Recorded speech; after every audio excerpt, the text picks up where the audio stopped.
चला, नमस्कार विद्यार्थी मित्र. नवोदय मिशन ऑनलाईन प्लॅटफॉर्म मध्ये पुन्हा एकदा आपल्या सर्वांचं स्वागत. पहा, आजचा व्हिडिओ जो आहे NMS शिष्यवृत्ती परीक्षा या ठिकाणी 2025. पहा, NMS मधील या ठिकाणी इम्पॉर्टन्स जे मुद्दे आहेत ते पाहणार आहोत.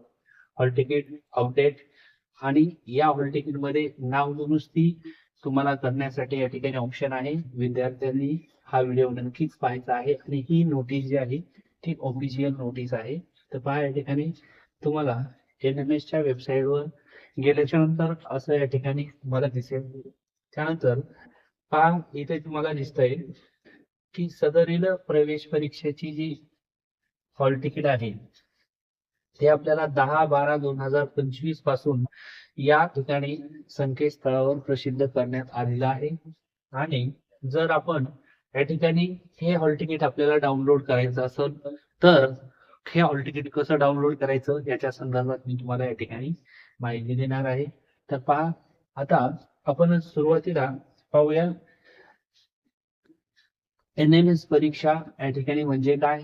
तर national means cum merit scholarship या ठिकाणी आर्थिक दुर्बल विद्यार्थ्यांसाठी ही योजना आहे.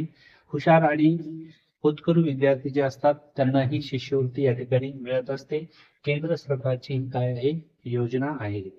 ठीक आहे, चला पुढे. आता या ठिकाणी कोणासाठी ही नेमकी परीक्षा असते ते आपण या ठिकाणी पाहूया. तर पहा, परीक्षा असते ती 8वीच्या इयत्तेमध्ये शिकणाऱ्या विद्यार्थ्यांसाठी. महाराष्ट्रातील विद्यार्थी किंवा शासकीय अनुदानित शाळा किंवा पात्र विद्यार्थ्यांसाठी ही काय आहे सुवर्ण संधी आहे. त्यामुळं या परीक्षेला सर्वांनी बसणं गरजेचं आहे. पहा, परीक्षा आयोजन नेमकं कोण करते. तर परीक्षा आयोजन करते महाराष्ट्र राज्य परीक्षा परिषद पुणे हे या परीक्षेचं आयोजन करते. त्यानंतर परीक्षा ही काय राज्यभर आयोजित केलेली असते आणि या परीक्षेची एकूण केंद्र 758 केंद्रावर ही परीक्षा होत असते. किती? 758. जवळजवळ या परीक्षा केंद्रावर लाखो विद्यार्थी या परीक्षेत सहभागी होतात. जवळपास 2,50,000च्या पेक्षा जास्त विद्यार्थी या परीक्षेला बसतात. ओके, चला. तर या ठिकाणी महत्वाचा दिनांक लक्षात ठेवायचा. तर तो कोणता? 28 डिसेंबर 2025 वार आहे रविवार. या दिवशी परीक्षा होणार आहे आणि परीक्षा एकाच दिवशी असेल. सर्व जिल्ह्यामध्ये एकाच दिवशी ही परीक्षा होत असते. आता यामध्ये प्रवेश पत्र हॉल तिकीट जे आहे ते हॉल तिकीट कसं मिळवायचं ते पण मी सांगणार आहे. हा प्रवेश पत्र उपलब्ध झालेला आहे आणि 20 डिसेंबर 2025 पासून या ठिकाणी हे तुम्हाला उपलब्ध झालेलं आहे. आता वेबसाईट, आता ही जी वेबसाईट आहे ही परीक्षा परिषदेच्या वेबसाईट आहेत. या वेबसाईटला जाऊन आपण परीक्षेविषयी अधिक माहिती मिळवू शकतो. ओके, पुढे. आता प्रवेश पत्र कसं नेमकं मिळवायचं कसं हे कुठून भेटणार आपल्याला हे आपण या ठिकाणी पाहूया. आता प्रवेश पत्र शाळा लॉगिन वरून आपल्याला घ्यावे लागतील. विद्यार्थी स्वतः डाउनलोड करू शकणार नाही. म्हणजे हे प्रवेश पत्र आपल्याला डाउनलोड करता येत नाही, तर हे शाळेच्या लॉगिन ID मध्ये त्या ठिकाणी तिथून डाउनलोड करणं गरजेचं असते. ओके, पुढे. प्रवेश पत्र देण्याची जबाबदारी जी आहे ती शाळेच्या मुख्याध्यापकाची असते. मुख्याध्यापकाकडून हे तुम्हाला प्रवेश पत्र घ्यावं लागणार आहे. जर प्रवेश पत्र तुम्हाला मिळालं आणि त्यामध्ये नाव दुरुस्तीचं काय आहे तर प्रवेश पत्र खालील दुरुस्ती शक्य आहे. कोणकोणती? विद्यार्थ्याचं नाव, वडिलाचे नाव, आईचे नाव, फक्त स्पेलिंग या ठिकाणी दुरुस्त होऊ शकते. काय होऊ शकते? फक्त स्पेलिंग. आणि जर या ठिकाणी तुम्हाला पूर्ण नाव बदलता येणार नाही हे पण लक्षात घ्या. फक्त तुमच्या नावामधील स्पेलिंग दुरुस्त होऊ शकते, पूर्ण नावामध्ये बदल होऊ शकणार नाही. ओके, आता इतर दुरुस्त्या काय होऊ शकतात हे पण पाहूया. पहा, जन्मतारखेची दुरुस्ती होऊ शकते. जात, त्यानंतर आधार क्रमांक ही झालेली या ठिकाणी दुरुस्ती होऊ शकते.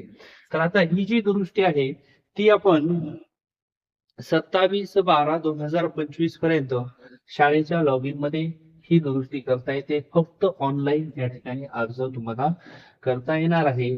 या व्यतिरिक्त तुम्हाला कुठल्याही प्रकारे अर्ज करता येणार नाही. ही महत्वाची सूचना. ऑफलाईन अर्ज स्वीकारले जाणार नाही दुरुस्तीसाठी, लक्षात घ्या. ईमेल, व्हॉट्सअप दुरुस्तीसाठी नाही आणि परीक्षेनंतर कोणतीही दुरुस्ती तुमची होऊ शकत नाही.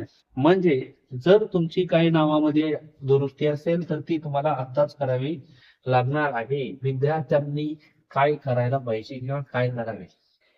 तर पहा, विद्यार्थ्यांनी प्रवेश पत्र मिळताच आपलं नाव बरोबर आहे का, स्पेलिंग बरोबर आहे का, वडिलाची स्पेलिंग, जन्मतारीख त्या ठिकाणी नीट पाहायची आणि चूक असल्यास त्वरित शाळेशी या ठिकाणी संपर्क करायचा आणि नावामध्ये दुरुस्त करून घ्यायचं. ओके. आता या ठिकाणी हे जे आपण सर्व माहिती पाहिली त्याच्यावरून काय लक्षात आलं आपल्याला, तर एनएमएस परीक्षा ही विद्यार्थ्यांसाठी सुवर्ण संधी आहे. त्यानंतर माहिती अधिकृत या ठिकाणी परिपत्रावरून आपण ही माहिती घेतलेली आहे. म्हणजे एनएमएसच्या वेबसाईट वरून ही सर्व माहिती आपण घेतलेली आहे.